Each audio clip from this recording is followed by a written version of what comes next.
Ketika pengolahan air limbahnya itu sudah dilakukan secara perpipaan, kemudian juga bahwa dia tidak membuang sembarangan, itu sudah dikatakan layak. Ini limbah di DIY ini pengelolaannya alhamdulillah baik. Cuma perlu ada peningkatan infrastruktur. Di pusat ini kami memang sebenarnya fokusnya lebih banyak lebih pada fungsi turbin was atau bahasa kami adalah pengaturan, pembinaan dan pengawasan. Roadmap kita Mbak itu di situ melibatkan masyarakat RT, RW termasuk dari dinas terkait. Karena gitu, pipa itu ada di bawah tanah Pak, ya, jadi tidak terlihat. Padahal dampaknya kalau terjadi kebocoran pencemaran air tanah merembet kesehatan, merembet ke stunting.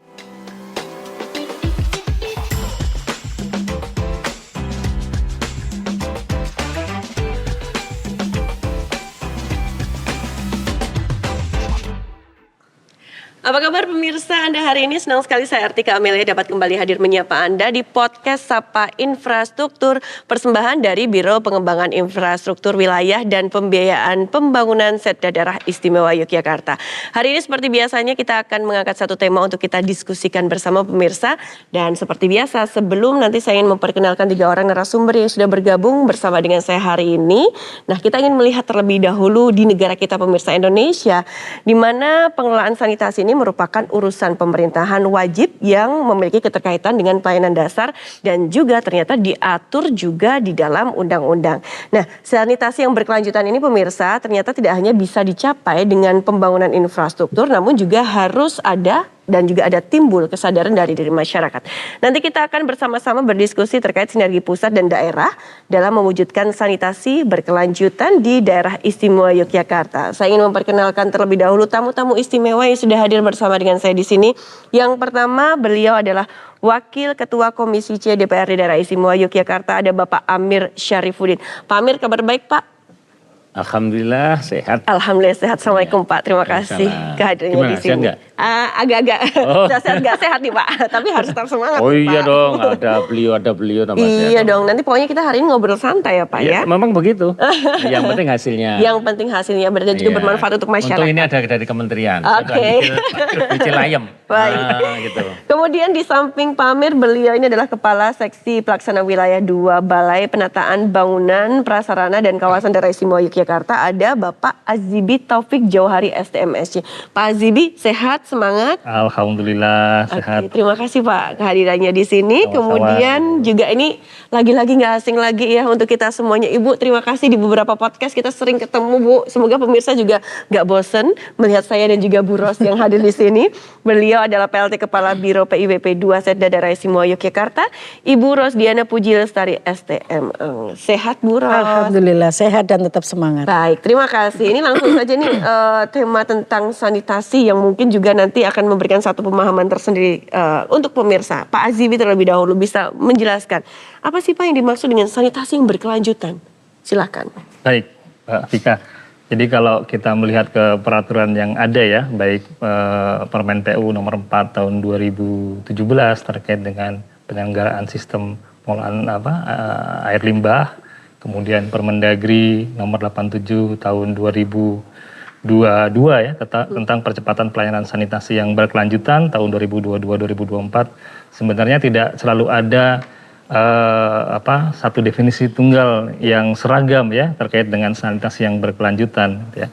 Namun kalau kita bisa melihat esensinya ya, maka sanitasi berkelanjutan ini kita bisa rangkum sebagai sebuah upaya yang sistematis dan komprehensif untuk menyediakan dan mengelola fasilitas sanitasi yang memenuhi standar kesehatan, aman bagi lingkungan, dapat diakses oleh semua lapisan masyarakat dan memiliki keberlangsungan dalam jangka panjang baik dari segi operasional, finansial maupun kelembagaannya.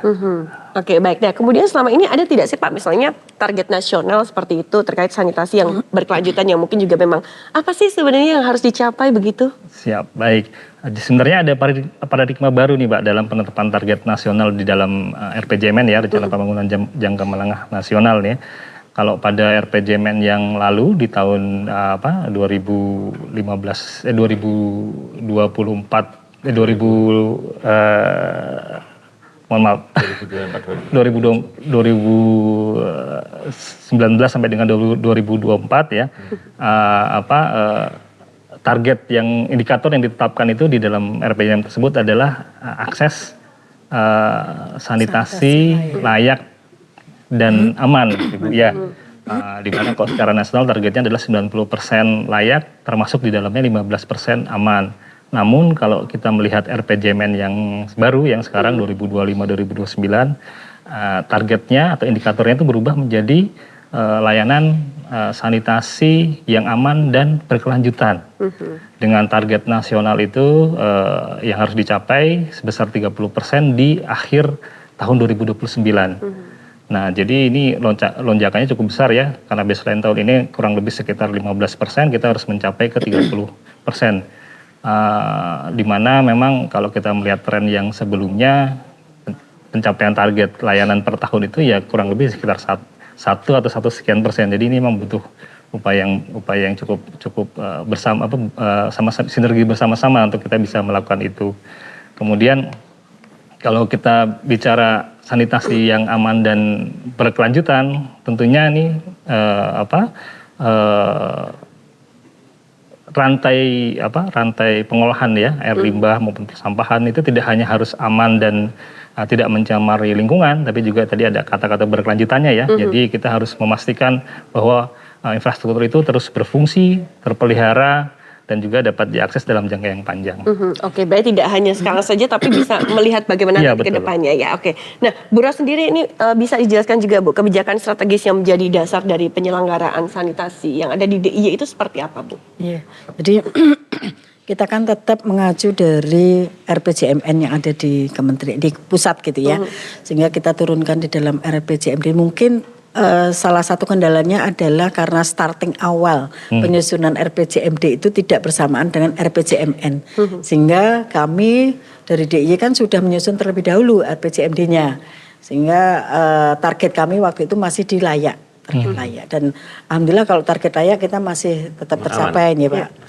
Tapi kemudian ketika RPJMN mengamanahkan ke target aman dan berkelanjutan, ini yang kemudian kita pertama adalah kita susun dari penilaiannya aman itu seperti apa gitu kan. Nah ini kalau kami melihat kemarin sih masih sangat kecil dari target yang ditetapkan oleh RPJMN gitu ya. Jadi tapi apapun itu, ketika kita sudah menyepakati bahwa harus ada target aman yang kita capai di tahun sekian gitu di RPJMD, ya sudah kita akhirnya kemudian bahwa semua kegiatan program dan kegiatan kita harus fokus kepada target sanitasi aman. Oke, tapi ada juga tidak sih misalnya indikator begitu, layak itu seperti apa indikatornya, aman tuh seperti apa begitu atau bagaimana? Iya, ada. Jadi ketika itu bicara tentang air limbah domestik ya, air limbah domestik ada air limbah yang dihasilkan dari kegiatan rumah tangga dan sejenis rumah tangga ya, kegiatan misalnya seperti hotel dan restoran. Maka di situ ketika pengolahan air limbahnya itu sudah dilakukan secara perpipaan, kemudian juga bahwa dia tidak membuang sembarangan, itu sudah dikatakan layak. Tapi ketika aman itu misalnya ketika selain perpipaan itu juga ketika kalau kita masyarakat kan yang masih punya lahan banyak, lahan luas itu kan suka bikin septic tank ya Mbak, pengolahan limbahnya. Nah ini kalau itu mau aman maka dia harus secara rutin itu disedot. Dibersihkan. Ya, harusnya gitu ya. Harusnya begitu. Aturannya setiap 3 tahun sekali harus dan ini harus terdata. Ketika itu data itu teman-teman kabupaten kota kan lebih paham ya, karena yang punya wilayah. Ketika kemudian dia sudah mempunyai data, daerah mana saja, rumah tangga mana saja yang dia masih menggunakan septic tank dan terpantau setiap 3 tahun sekali itu dibersihkan, disedot, itu berarti dia sudah masuk dalam kategori aman. Nah, hitungan-hitungan ini yang kemudian kami harus menyusunnya. Tidak hanya kemudian strategi untuk pencapaian aman itu seperti apa. Makanya kemudian dari Pemda DIY menyusun roadmap sanitasi. Roadmap sanitasi ini yang kemudian dipergubkan.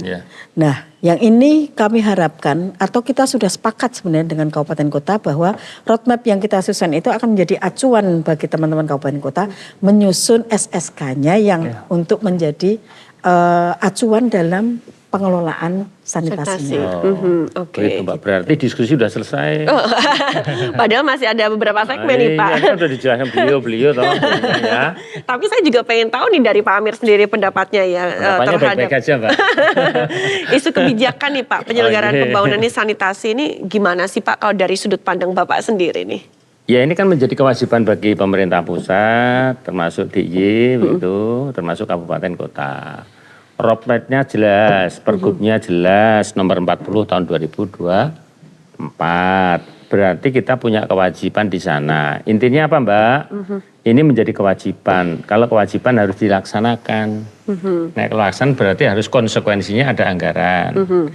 Kalau ada anggaran berarti harus ada program melibatkan semua unsur yang termasuk yang ada di pergub tersebut. Jelas deh apa? Oke, dari kalau Bapak ngelihat sendiri nih Pak, bagaimana sih infrastruktur persampahan nih Pak? Kemudian juga kalau kita lihat di DIY tentang air limbah regional yang ada saat ini.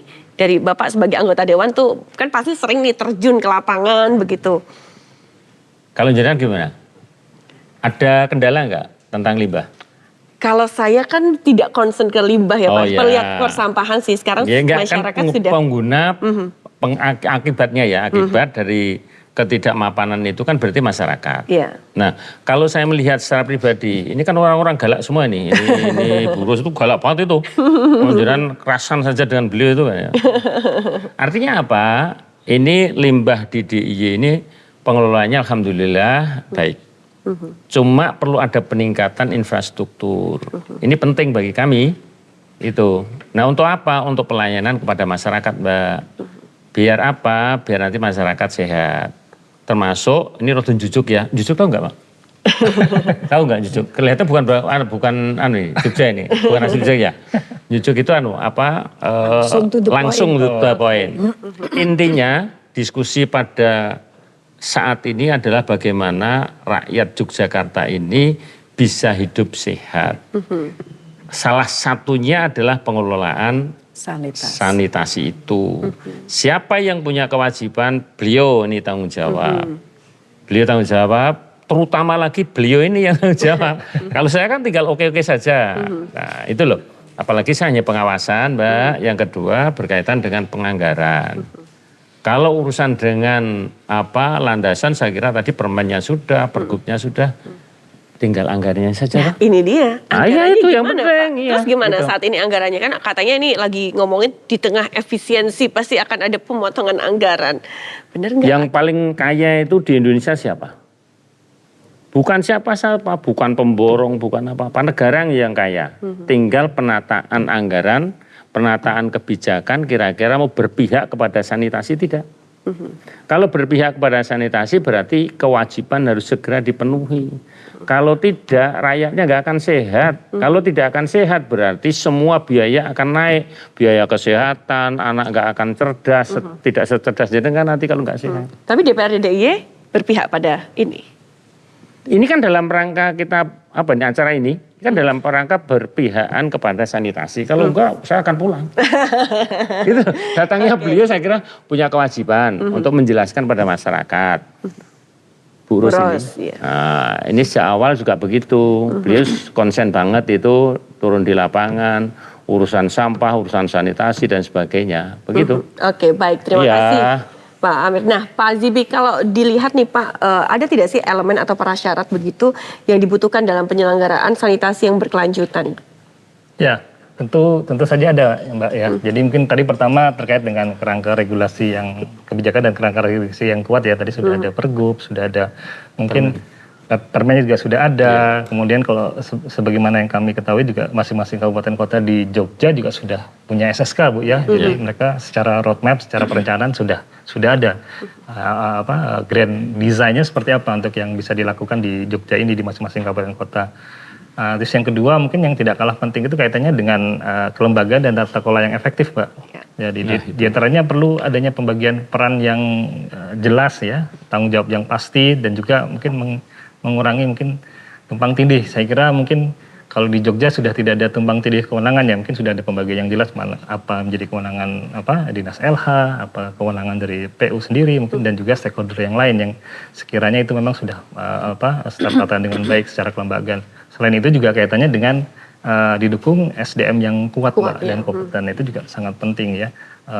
Adanya SDM yang mungkin punya inovasi ya untuk bisa menyelenggarakan atau melakukan penyediaan infrastruktur sanitasi khususnya di Jogja ini. Kemudian yang ketiga yang tidak kalah penting adalah kaitannya dengan pemanfaatan teknologi yang tepat ya, efektif dan efisien. Itu juga perlu benar-benar dikaji gitu ya. Jangan sampai kita menggunakan atau menerapkan teknologi yang mungkin secara nanti pemeliharaannya kita tidak sanggup gitu ya. Kita harus memperhitungkan itu juga gitu ya. Mungkin bisa diberikan contoh juga nih Pak, pemanfaatan teknologi itu seperti apa nih misalnya, yang mungkin juga bisa diterapkan, bisa jadi itu bisa diterapkan di pusat, tapi tidak bisa diterapkan di daerah. Ya, mungkin kalau teknologi tidak bisa kita spesifikkan ya, karena masing-masing daerah ini kan Berbeda. punya kekhasan sendiri-sendiri gitu ya. Jenis limbahnya juga berbeda gitu. Jadi artinya teknologi tentu saja harus disesuaikan dengan kondisi yang ada di masing-masing wilayah. Mungkin saya sedikit melanjutkan yang tadi Mbak. Jadi selain teknologi ada juga perlunya partisipasi masyarakat Mbak. Nah, ini dia nih. Ini juga penting mohon maaf. Jadi perlu dan penting jadi penting gitu ya. Karena mau tidak mau kesadaran masyarakat ini perlu terus-menerus kita upayakan gitu ya. Karena ya produsen terbesarnya kan baik itu sampah limbah dari mereka ya. Perilaku buang air besar sembarangan itu juga harus mulai dihilangkan. Edukasi terhadap masyarakat khususnya dari level yang paling kecil, mungkin dari mulai sekolah itu udah banyak harus juga dikampanyekan gitu ya, bagaimana kita berperilaku hidup bersih. Mungkin Pak, tak potong ya. Ya, Baik Pak, gimana Pak? Biar nanti ben gayang gitu loh. Gayang ini dalam arti diskusi untuk mencapai kesepakatan, mencapai tujuan yang baik. Saya edukasi itu tertarik ya. Jadi salah satu upaya kolektif untuk meningkatkan kesejahteraan dan lingkungan bersih itu adalah pengelolaan limbah. Pengelolaan limbah yang ada di Bantul mana Bu? Sewon, Di Pak. Sewon. Ya. Nah ini salah satu aja Pak. Ji. Ini kami melihat kan masih sepi ya. Ya. Sepi dalam konteks edukasi kepada para pelajar kita. Kita perlu ada edukasi. Ini loh limbah yang selama ini ada di DIY di sana. Kita undang saja anak-anak sekolah terutama SD itu mereka seneng, apalagi suruh mancing kan ikannya besar-besar itu meskipun tidak layak konsumsi ya, harus disimpan dulu berapa bulan.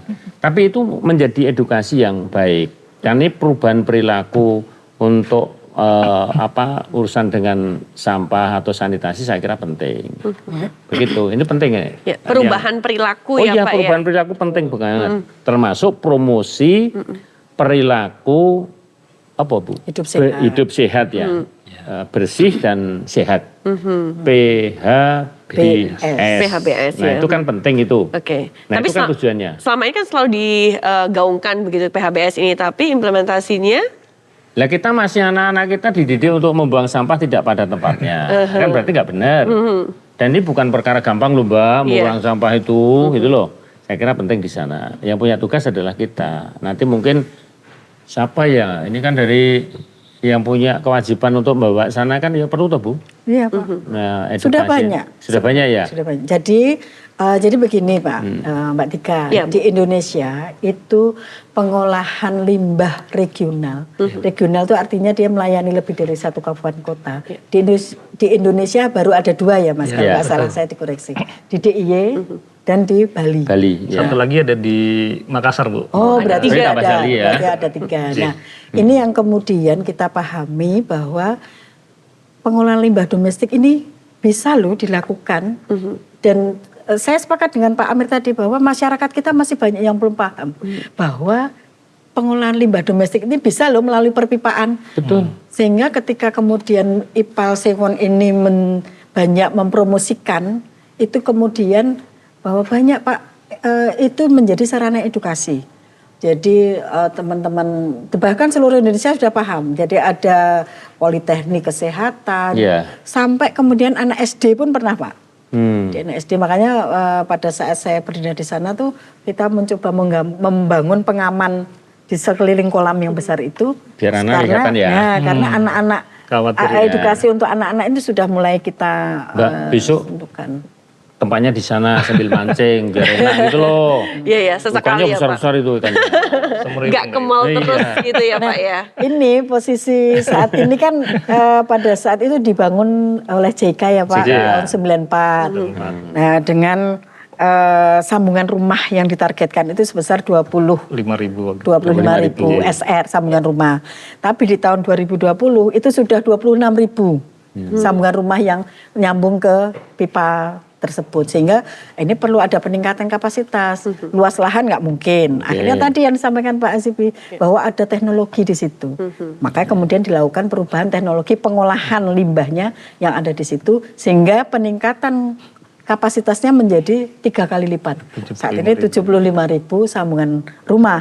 Ya, cuman kesadaran masyarakat yang kita dorong untuk kemudian menyambungkan pengolahan limbahnya melalui perpipaan ini yang kemudian kita harus dorong, karena sampai saat ini baru sekitar 28.000. Ya. Jadi idle-nya masih 40-an banyak. ribu ya. Nah, jadi Mbak, ini artinya bahwa DIY ini serius. Bukan hanya DPR-nya aja, beliau juga iya. Kerjasama kan kita sama dengan luar negeri, dengan Australia ya Bu ya. Ini bagian dari keseriusan untuk sanitasi. Begitu.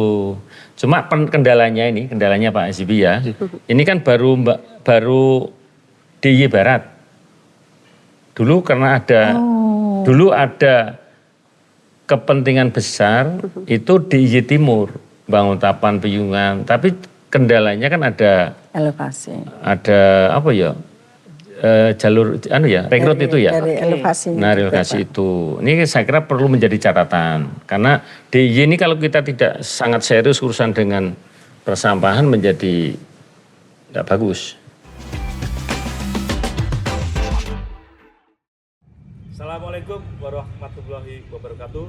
Kami seluruh pegawai Biro Pengembangan Infrastruktur Wilayah dan Pembiayaan Pembangunan Sekda Daerah Istimewa Yogyakarta siap menuju zona integritas wilayah bebas korupsi. Infrastruktur berkelanjutan, membangun Jogja bermartabat. Assalamualaikum warahmatullahi wabarakatuh.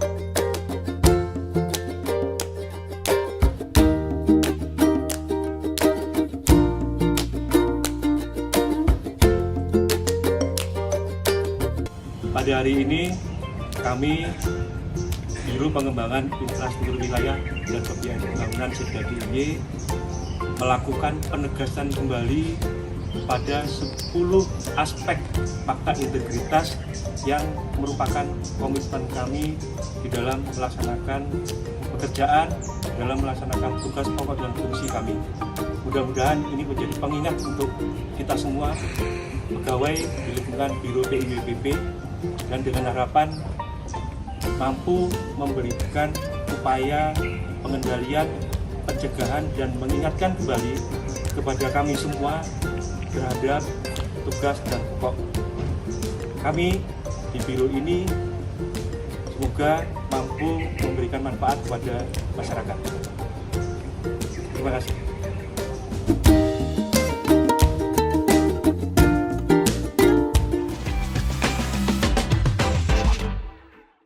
Nah, dari DPRD sendiri kan selain anggaran pasti ada bentuk dukungan lain nih Pak yang diberikan begitu kan terhadap upaya pencapaian akses dari sanitasi yang berkelanjutan ini Pak. Apa misalnya? Salah satunya adalah kita akan menggulirkan pikiran kita itu kaitan dengan pentingnya pengelolaan sanitasi.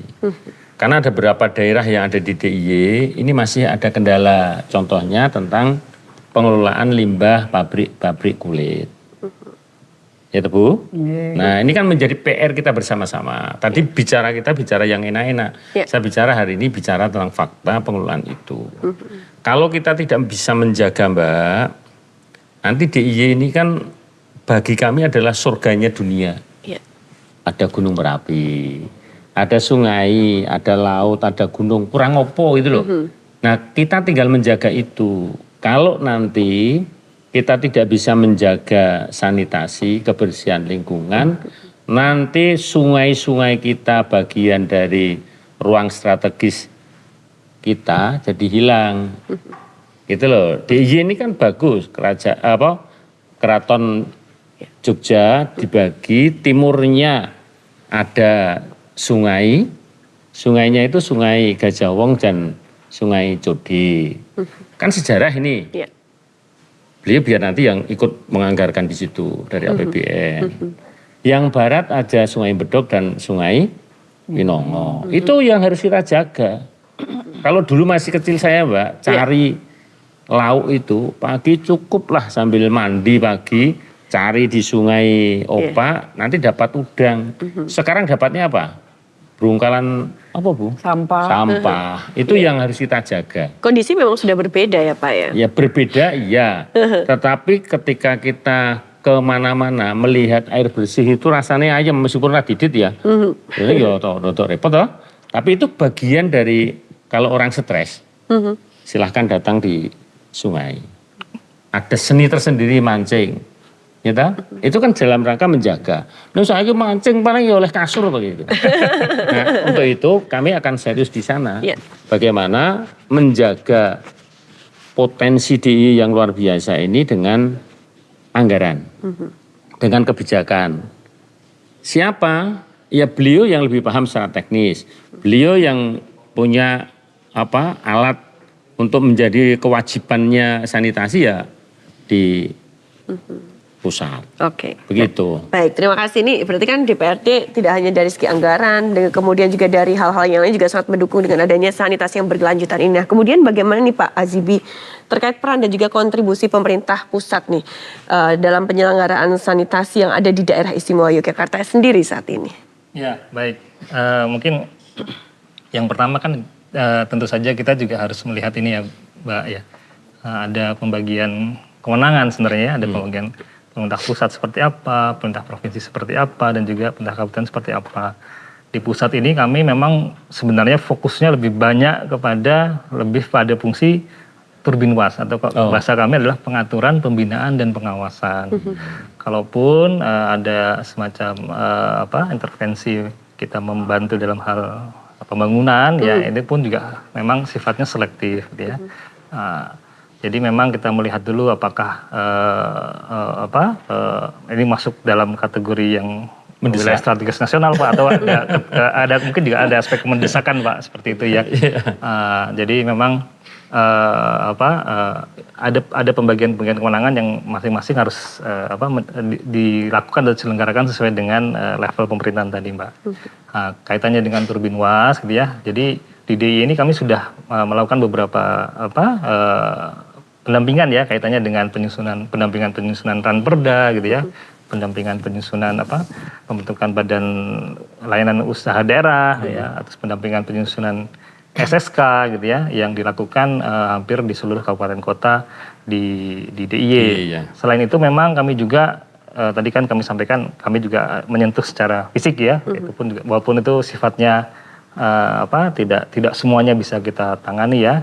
Nah, kaitannya mungkin kalau dengan kegiatan fisik seperti disebutkan oleh Bu Ros ya, kami membantu atau meningkatkan kapasitas dari IPAL Sewon. Kemudian kami juga membantu untuk penyediaan semacam IPAL di Depok, Bu.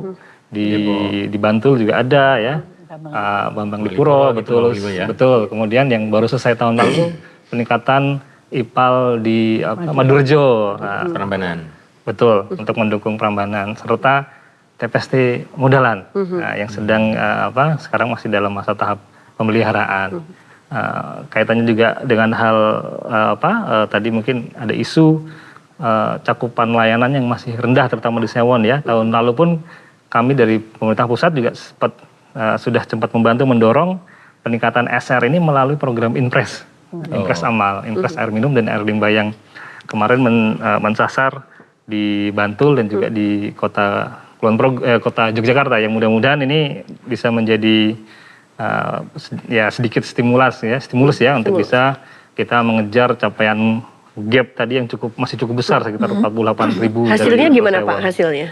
Nah kalau kita melihat kemarin ya sebenarnya antusias masyarakat itu tinggi Bu, Mbak Tika ya. Jadi masyarakat kita fasilitasi, bahkan ada yang sampai kamarnya dibongkar ya, ruang tamunya dibongkar gitu ya.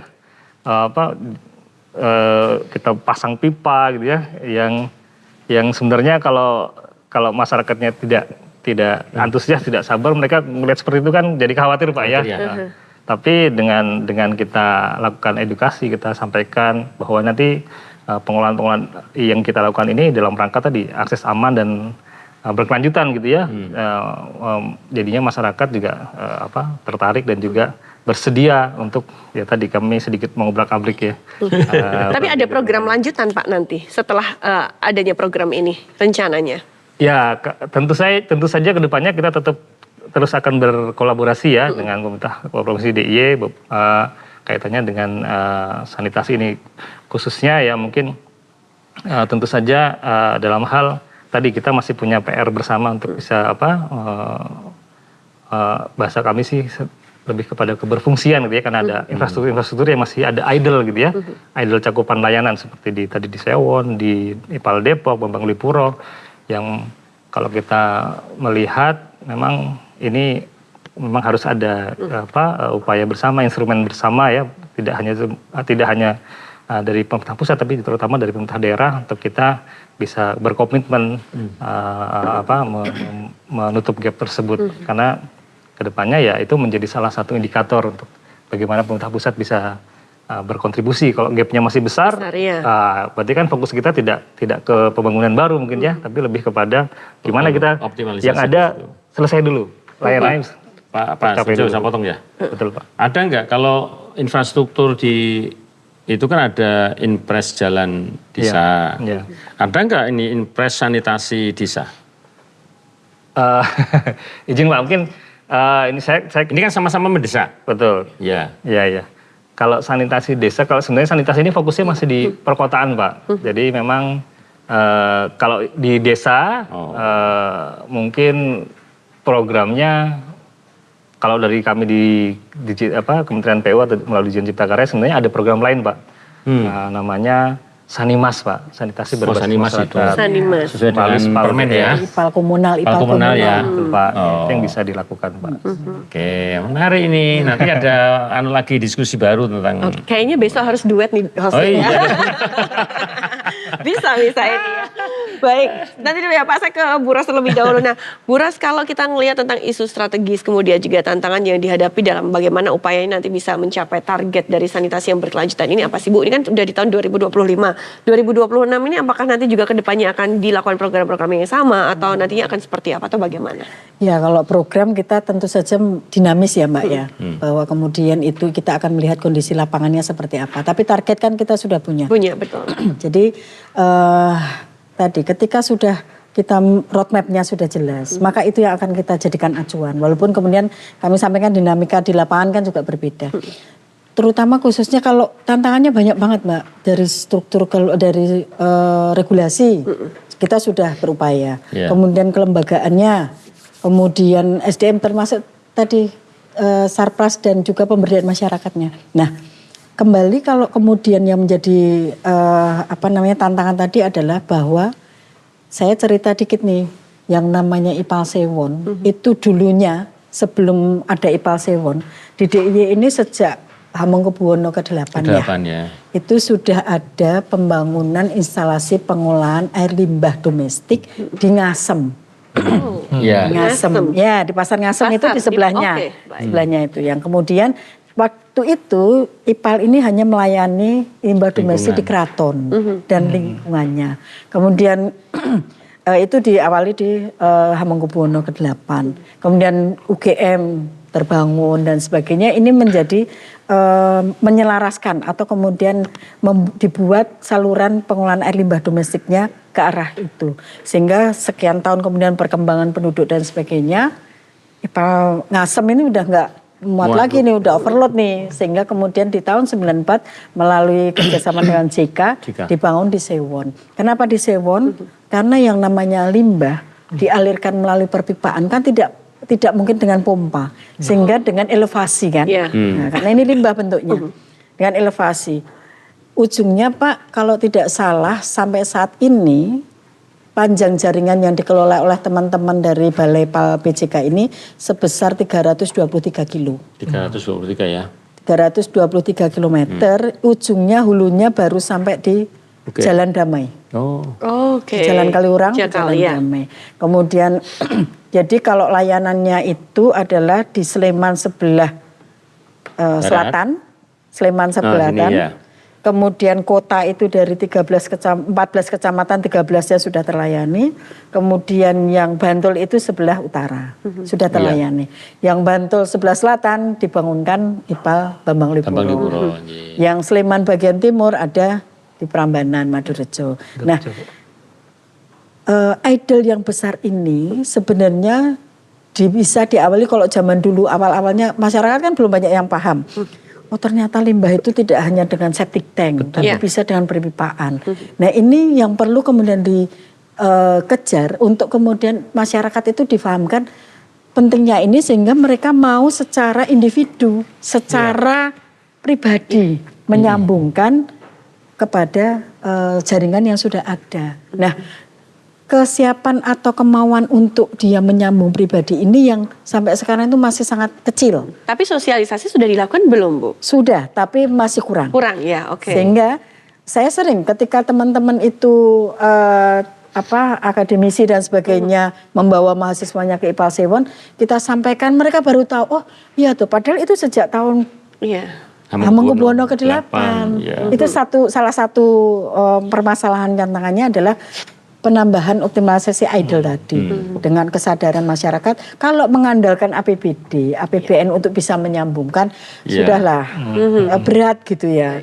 Tapi sehingga yang disasar harusnya adalah secara pribadi mereka menyambungkan itu. Itu yang pertama. Yang kedua, jaringan yang sudah terbangun dari sejak Hamengkubuwono 8 itu masih berfungsi sampai sekarang. Masalahnya pada zaman dulu terbangunnya itu belum ada pipa PVC, belum ada pipa sehingga masih dalam bentuk cor-coran. Nah, akibatnya sampai saat ini yang terjadi adalah antara sambungan-sambungan ini mulai retak. Kemudian di daerah Sarjito ada pohon-pohon besar itu. Di daerah Kota Baru, pohon-pohon besar akarnya itu masuk ke situ sehingga terjadi penyumbatan. Nah, ini yang PR dari teman-teman yang masih banyak harus disupport Pak Amir bahwa ini loh harus ada penggantian perpipaan. Kalau tidak permasalahannya tidak akan selesai. Bocor di sana, bocor di sini. Kalau itu terjadi dalam satu jaringan limbah itu terjadi kebocoran, sedikit ngerembes tapi bertahun-tahun begitu dibiarkan, akibatnya ada pencemaran air tanah. Betul. Kemudian ada beberapa titik seperti di depan Samsat Kota, itu kan pernah jemblong ya jalannya, jemblong dan dalam sekali. Yaitu akibat kebocoran yang terus-menerus terjadi. Nah, ini yang dua PR ini yang kemudian ujung-ujungnya apa Pak? Anggaran. Pak. Harus ada intervensi anggaran yang tidak sedikit karena ketika kita perbaiki di sini, ya di sini resikonya akan jebol. Betul. Ketika kita perbaikin di sini, nanti juga akan ambrol jalannya, jembatannya dan sebagainya. Jadi sampai dengan saat ini belum ketemu titik temunya Bu? Nah saat ini yang sudah disusun itu sebenarnya kita akan melakukan pemetaan dulu. Dari 323 km jaringan itu, di mana saja sih yang rawan, di mana saja sih yang rembes. Yang mudah untuk dikerjakan. Nah yang kemudian dengan anggaran yang terbatas, skala prioritas mana dulu ya. Tapi dari sistem dari pemetaan yang dilakukan itu memang tadi saya sampaikan Pak, kalau kita hanya parsial nggak rampung, itu akan menyelesaikan masalah. Jadi memang harus butuh anggaran yang besar yang kemudian ayo bareng-bareng di situ dikerjakan, baik dari kementerian, Pemda maupun kabupaten kota. Begitu Mbak. Reksa bumi ajak asli. Among kars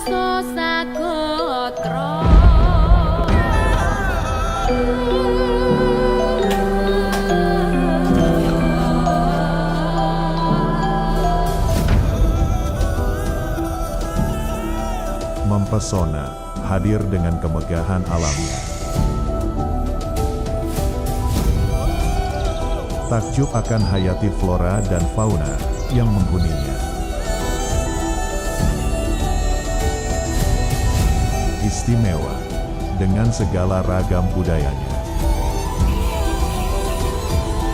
Geopark Jogja.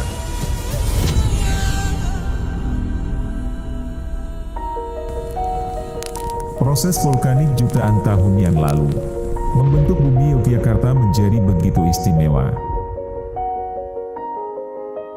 Secara alamiah oleh Sang Pencipta, Yogyakarta dibentengi deretan perbukitan menoreh di sisi barat dan di sisi timur berdinding deretan dan perbukitan Batur Agung.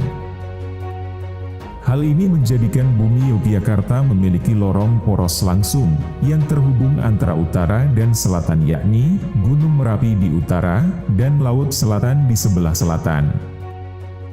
Di garis lorong itulah di mana bumi Yogyakarta terbentuk. Setelah terjadinya perjanjian Giyanti pada tanggal 13 Februari 1755, Pangeran Mangkubumi memilih Yogyakarta sebagai tempat pendirian Keraton Yogyakarta bukan tanpa alasan.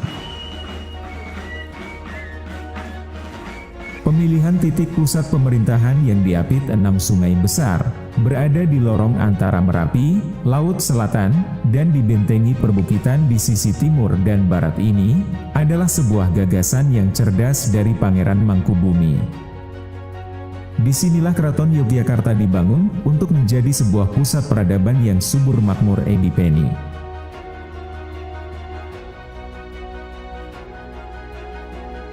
Assalamualaikum warahmatullahi wabarakatuh. Salam sejahtera bagi kita semua.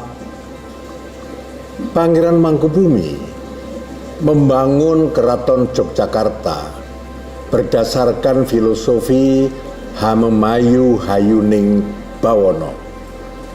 Makna filosofi tersebut sejatinya selaras dengan konsep yang digagas UNESCO melalui pengembangan geopark sebagai upaya memuliakan bumi secara holistik untuk memberikan kehidupan yang berkelanjutan untuk generasi masa depan.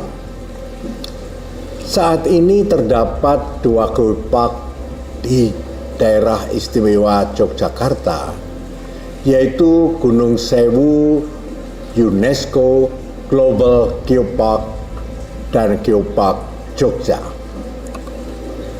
Geopark Gunung Sewu telah diakui UNESCO sejak tahun 2015 sebagai sebuah warisan yang harus dijaga oleh segenap masyarakat Kabupaten Gunung Kidul, Kabupaten Wonogiri, dan Kabupaten Pacitan.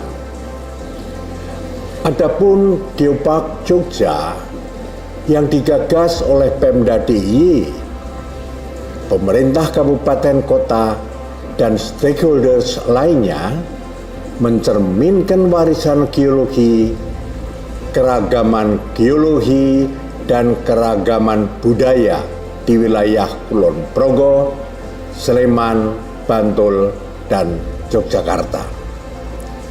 Dan sebagai upaya meningkatkan kualitas kedua geopark ini, saya Mangkubuwono X, Gubernur Daerah Istimewa Yogyakarta, menyambut baik dan mendukung revalidasi 2 Gunung Sewu UNESCO Global Geopark serta pengusulan Geopark Jogja sebagai geopark nasional.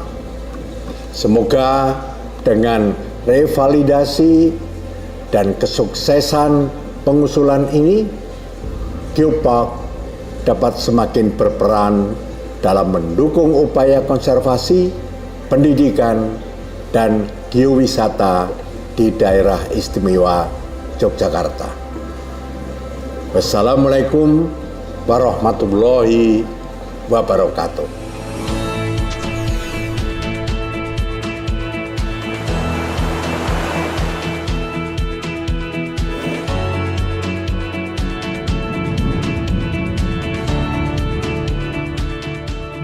Api purba raksasa menyisakan jejak geologi yang menawan sepanjang deret sisi tenggara Yogyakarta, menjadi satu kawasan global geopark Gunung Sewu.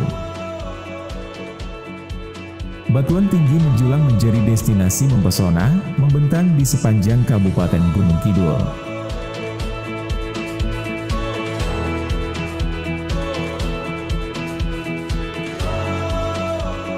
Deretan pantai yang selalu menawarkan keindahan menghiasi tepian selatan dari Wonosari, Wonogiri hingga Pacitan.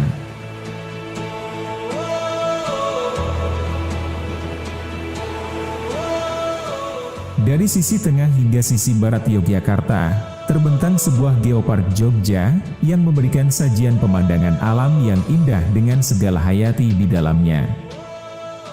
3 gunung api purba di deret perbukitan menoreh menyisakan batuan tinggi menjulang serta lembah yang selalu berselimut kabut, menawarkan kesejukan dan kedamaian.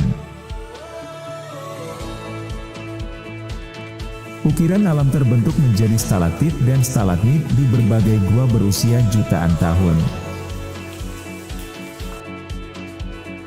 Di masa kejayaan pertambangan, Kulon Progo adalah penghasil menkan terbesar di Pulau Jawa, meninggalkan sisa bekas tambang di Keliripan. Panorama menawan puluhan air terjun menghadirkan kesegaran sebagai sumber kesuburan tanah di Kulon Progo. Lembah Yogyakarta menjadi lorong yang menghubungkan Gunung Merapi hingga Laut Selatan, mewariskan berbagai situs geoheritage dan tradisi budaya yang terus lestari, tumbuh bersama peradaban masyarakat Yogyakarta. Saksi kedahsyatan lava pijar yang membeku hingga tumpukan abu vulkanik yang mengeras, menjadi berbagai destinasi unik untuk dikunjungi. Singkapan laut dangkal yang membentuk batuan menjulang, hingga goa beraliran sungai bawah tanah menghiasi lembah Yogyakarta. Tradisi masyarakat mengajarkan untuk memelihara, memiliki dan menjaga setiap jengkal tanahnya, senantiasa selaras dengan alam.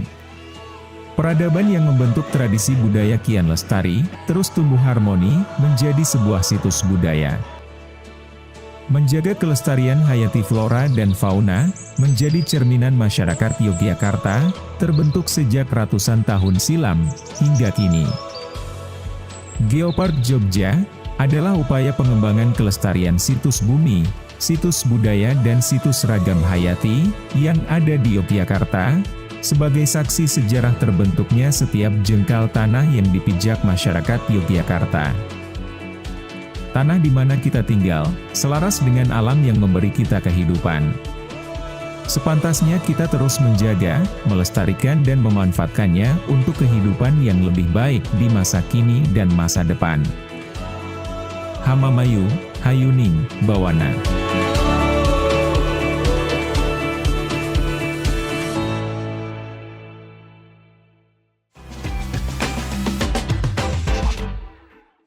Ternyata masih banyak terjadi permasalahannya tadi, kebocoran pipa seperti itu Bu, sampai ngerembes di mana-mana. Kemudian sedang melakukan pemetaan juga bagaimana nantinya ada beberapa jaringan yang rawan. Kemudian anggaran yang besar itu juga sangat dibutuhkan. Sebelum nanti dari pusat ini juga bagaimana menyikapinya, saya mungkin dari Bapak terlebih dahulu Pak Amir, mau gimana nih Pak? Roadmap kita Mbak, itu di situ melibatkan masyarakat RT, RW, termasuk dari dinas terkait. Kita Bruce, itu jelas roadmap, sudah mengarah ke sana. Nah, ini kan untuk menjaga keistimewaan. Dulu dibuat oleh beliau Mangkubuwono ke-8 dengan panjang sekarang yang cukup signifikan. Kalau anggarannya, kalau penting ngapain tidak dianggarkan? Tapi selama ini belum ada Bu? Ada. Udah ada? Sudah ada. Sudah ada anggarannya. Sudah ada. Tapi masalahnya sekarang ini, kan kita kawasan itu kan masuk satuan ruang strategis. Berarti nanti ada dana is. Dana is, ini loh penting. Kamu pengen rakyatmu pengen sehat atau tidak? Itu loh. Kalau penting berarti harus dianggarkan. Maka tadi saya tanya kepada beliau Pak As, ini ada enggak Inpres sanitasi desa? Kalau iya, karena saya nyun sewu ya Pak ya, ini rodo perempet diri. Iya. Proyek strategi nasional PSN itu juga akan mempengaruhi sumber mata air kita loh Pak. Nah bahkan akan merubah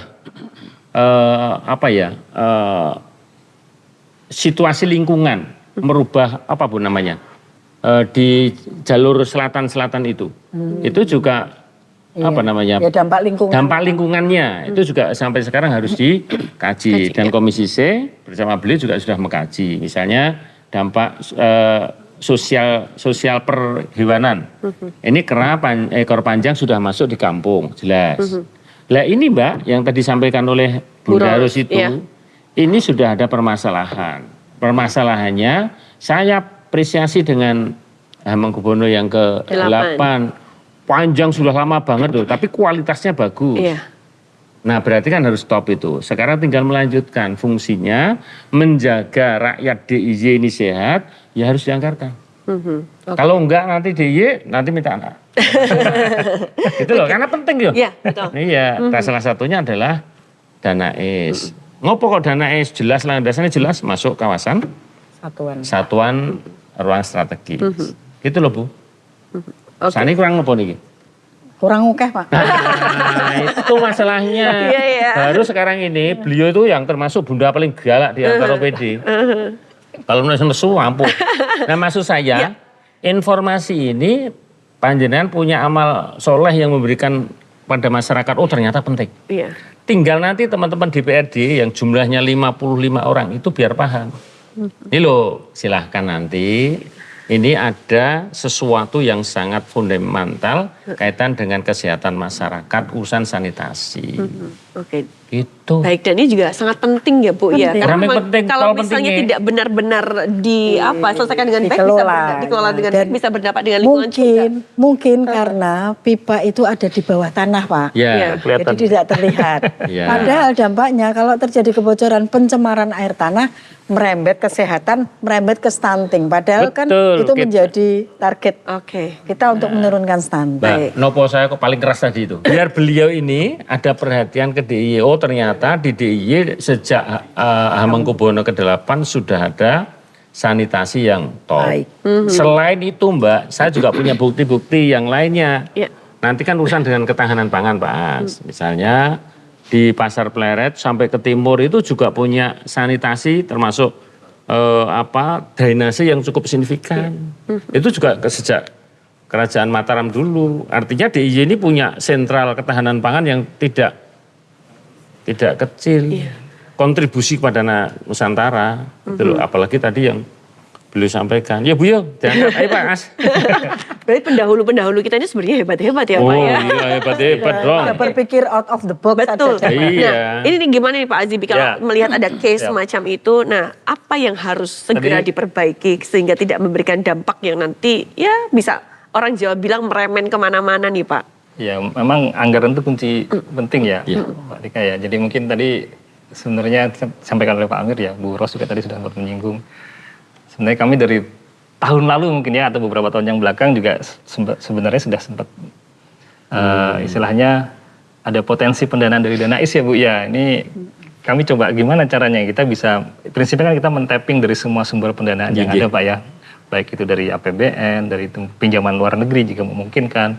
Seperti yang Madurejo ini kan salah satunya dari pinjaman luar negeri Pak. Ya. Kemudian modalan juga, mohon maaf. Jadi kita, semua yang ada bisa kita manfaatkan tergantung kesiapan yang di daerah gitu ya. Kemudian yang juga tidak lupa kan ada DAK. DAK ini juga bisa kita perjuangkan untuk ke sana Pak. Dan yang tidak kalah penting DIY ini punya kekasan daripada yang lain, dana istimewa tadi Pak. Yang saya rasa ini memang belum cukup Terus ditambahin lagi ya. Kayaknya semuanya pengen ditambahin terus nih. Politik anggarannya perlu diperjuangkan Pak Amir Pak di DPRD Pak. Seperti itu. Betul itu tugas Pak Amir memperjuangkan dari sisi politik karena DAK untuk air limbah dan air minum itu baru ke kabupaten kota. Yang regional, yang provinsi itu belum ada ya. Nah, monggo itu seharusnya kan menjadi perhatian juga dari pusat ya bahwa ini ada loh, walaupun tadi yang reguler baru hanya DIY, Bali dan Makassar. Tapi Makassar, ya harus ada support juga di situ. Mudah-mudahan acara kita didengar oleh Pak Prabowo. Ya dong. pasti dong, ini kan ya. di YouTube ya, jadi nanti semuanya bisa nonton begitu ya, Ya. langsung di tag Bapak Presiden juga. Betul. Oke baik, nah, Pak Azdibi kalau selama ini mungkin ada tidak misalnya kerjasama dari pusat kemudian juga daerah juga, bagaimana nantinya bisa mendukung target-target yang kedepannya harus bisa tercapai begitu, khususnya di sanitasi ini. Ya kerjasama selalu kita lakukan ya Mbak ya. Jadi Mbak Tika ya, jadi dalam hal memang kita berkolaborasi sama-sama. Ada target tadi yang disampaikan, target yang perlu kita capai bersama-sama di bidang sanitasi dengan memanfaatkan seluruh potensi sumber dana yang ada ya Mbak Tika ya. Mungkin tapi memang sekarang ini kita situasinya sedang, yang perlu kita sadari juga ya, sedang banyak efisiensi ya. Jadi memang mau tidak mau, karena APBN banyak sedang dikencangkan ikat pinggangnya, kita juga perlu melihat ke sisi lain nih, apakah pendanaan swasta atau mungkin juga mekanisme KPBU, CSR yang mungkin perlu dilihat Pak di Jogja gitu ya, gimana mungkin perangkat-perangkatnya dipersiapkan, swasta-swasta mungkin diajak Pak untuk bisa berinvestasi di bidang sanitasi di Jogja gitu ya, sehingga ya kita tidak hanya menggerakkan mesinnya APBN APBD saja nih, tapi juga mesin pendanaan dari swasta juga bisa kita tarik Pak. Tapi dari swasta selama ini belum ada yang join begitu Bu untuk. Kalau yang persampahan ada, kalau yang sanitasi air limbah kayaknya belum. Belum ada. Belum ada ya, itu lagi-lagi Pak Adil menyampaikan, siapa tahu ada swasta nonton ini kemudian juga bisa memberikan supportnya begitu ya.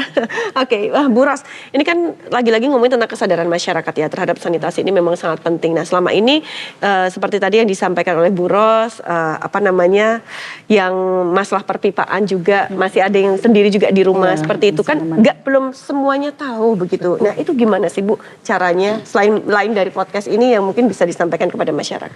Yang pasti kalau kepada masyarakat adalah sosialisasi ya.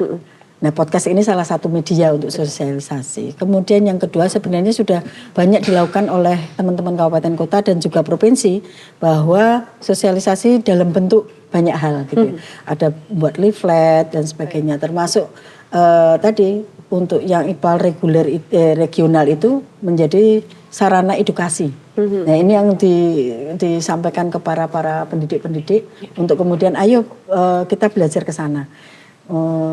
Setiap tahun pasti ada menerima tamu-tamu untuk pembelajaran di IPAL Simon itu.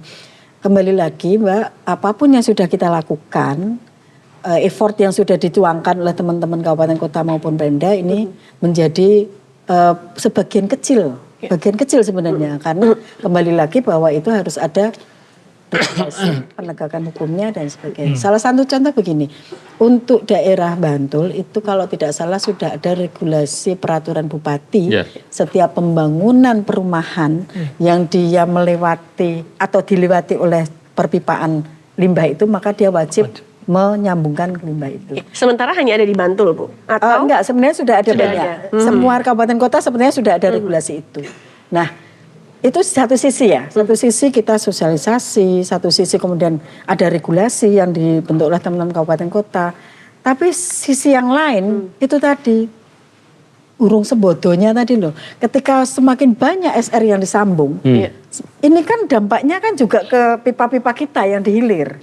Nah yang banyak melakukan, yang banyak bocor dan sebagainya. Sehingga ketika teman-teman sosialisasi, masyarakat sudah banyak yang nyambung, akibatnya apa? Dihilir ada yang bocor, ada yang ini. Nah, termasuk standarisasi sambungan kan perlu. Nah itu sudah.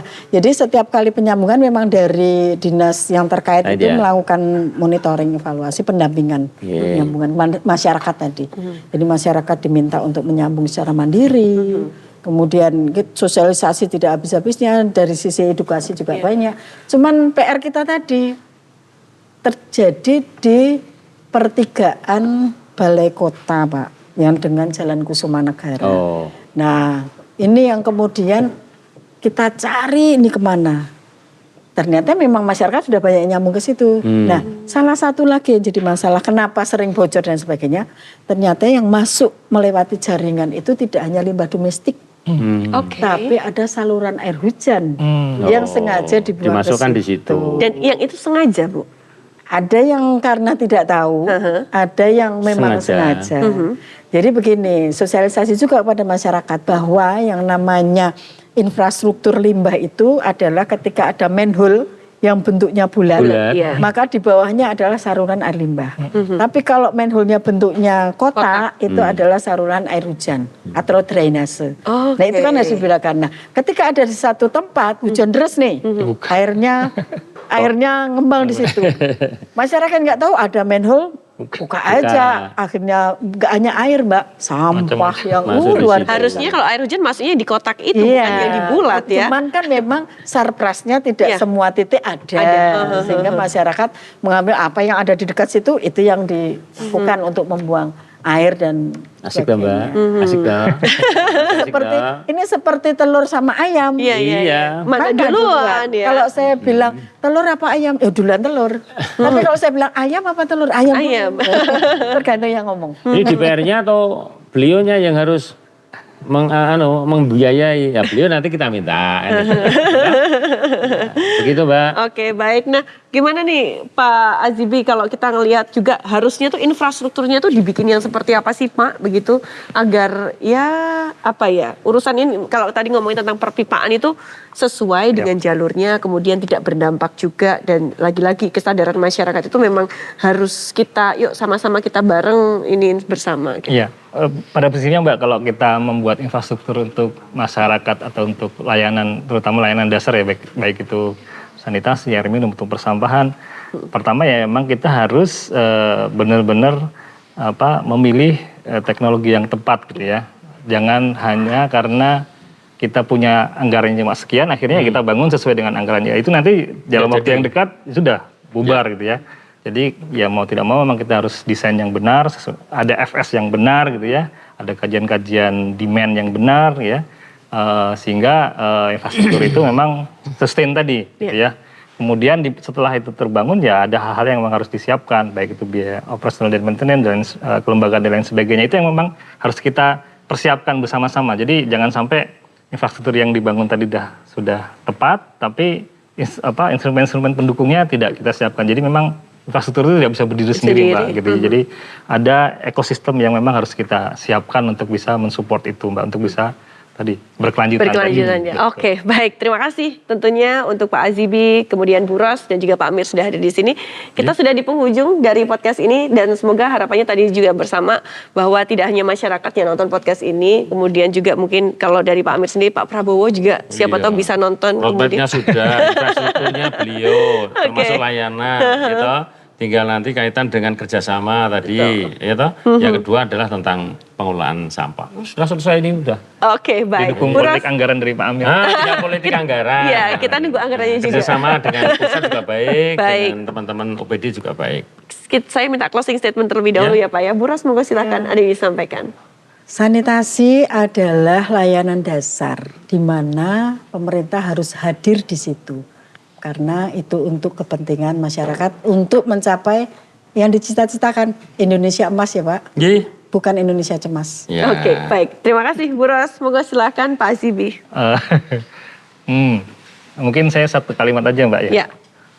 Jogja ini istimewa Mbak.